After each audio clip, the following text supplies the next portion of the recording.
Hi there, it's Lou from Lou's Aquarium. Just thought I'd post an update video really about the aquarium and the fish that I've recently purchased. As you can see behind me, the aquarium's coming on pretty well. Uh, Not a lot to say really, just bought some new fish for it. You can see bits and pieces floating around there right now, but a few different things. Got some electric blue rams, some Zebra Danios. Why'd you buy Zebra Danios, Lou? I'll get into that in a minute. Some Siamese algae eaters, obviously to eat the algae, and a load of Amano shrimp, which got a story about them, quite an unlikely story, but a story all the same, man. So anyway, I went away for a few days.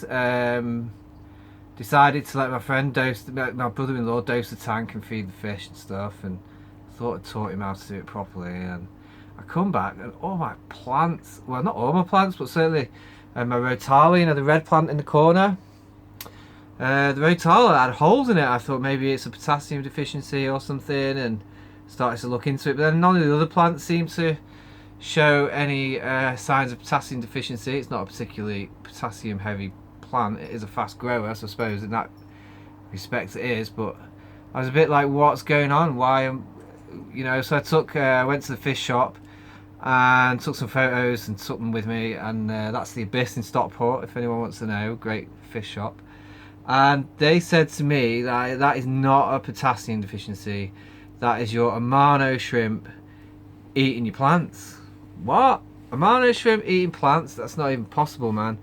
Yeah, it is. It turns out they basically my favourite plant, man. So they ate them, and the reason is because we didn't feed them. So the tank's quite new, so there's not a lot of like slimy goodness in there for them to eat and stuff. So they decided to pick their favourite food, which in my case was the rotala, my favourite plant. It's pretty much unrecoverable. I haven't chopped it out yet.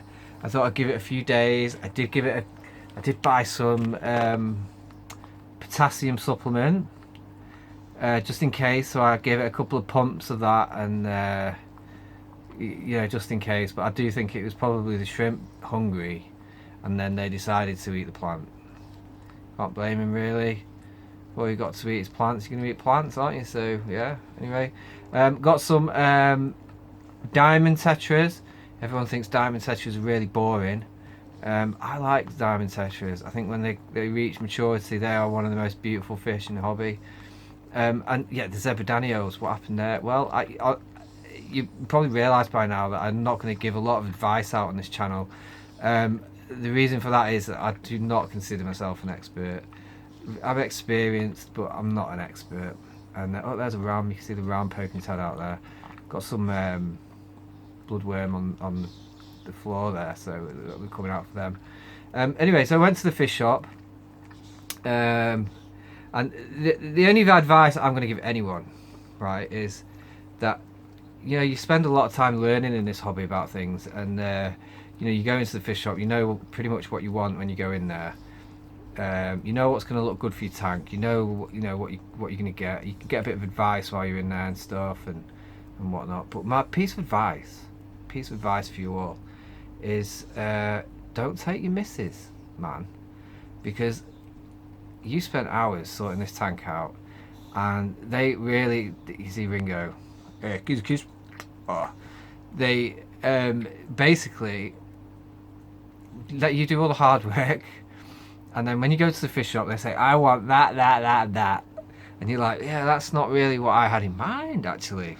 And she said, yeah, but you know what, this is my tank as well. It was, really? That's news to me. Seeing as you've done nothing with it. But yeah, so I had to get the Zebra Danios.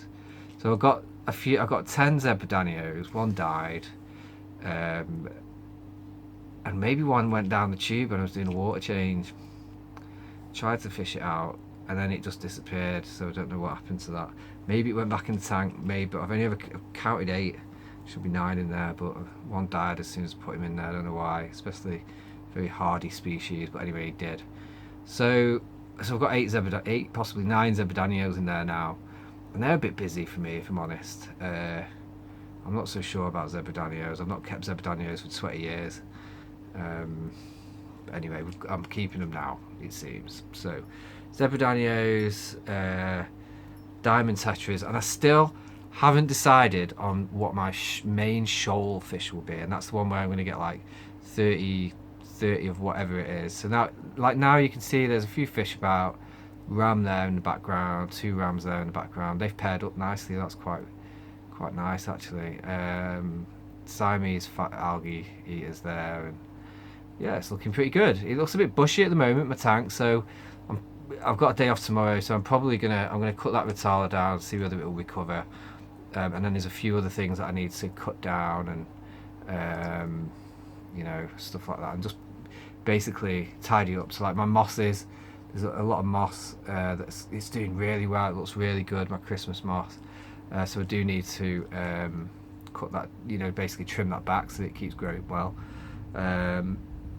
Still not replanted the carpet plant. I really can't be arsed right now. The tank looks great without a carpet plant. I'm not complaining, and I'm not sure I'll be replanting the Cuba. I don't really know what I'm going to do for a carpet plant. It's not really a big priority of mine at the moment. Yeah, and that's it. I've just done a water change. There's a few bits and pieces on the surface there. My surface skimmer is sorting that out as we speak. And that is it, man. So the update tank, and I'll leave you with the tank. I'm sat on a pound shop bucket here, but you have to bear with me. There you go, lovely. So see my Christmas moss. Look at that. It looks like a Christmas tree. Look great. It's all doing very well. Everyone's happy. Amano Shrimp there. Bloodworm poking his head out. He won't be that long, I don't think. And that is it. Lovely. So what next? Maintenance. That's the thing next, isn't it? It's 90% of life, as my dad used to say. Maintenance. So what we're going to do is I'm going to chop some of the plants down tomorrow. Not chop them down. That's, you know, chop them back. Basically, is what I mean to say. And that'll be it. Lovely. And that's it. So from Lou's Aquarium now, basically what I'm going to do is I'm going to mix it up a bit. What I've noticed from people in the aquarium hobby is they've always got a good story, they've always got something to say, and they're always quite interesting people. And so I'm going to share some of my stories with you, believe it or not, why not, and get a few things down and documented. And so the next video I do will be one called Tank Tales. Why do I keep looking to the right? I don't know. And I'm going to basically tell a few of my stories from my travels, basically, and what I've seen. And nature basically is the main reason I travel, to see natural things. And you know, my aquarium brings me a little bit closer to nature in my house and stuff like that. And you know, I think that's a value. So I'm going to do some story videos, 1 or 2 story videos every month, as well as the tank updates. And you know, let's see what happens. Okay, so from me and from Ringo, keep, I guess say keep scaping, but I can't say that. It's George Farmer's line. Great shout out to him, by the way. He's a good lad. Another shout out to Lars and Heather, who watched my videos. Probably one of the 10 people that watch my videos. Yeah, hi to you guys, you know, and yeah, chill out everyone. Peace out. See you later. Bye.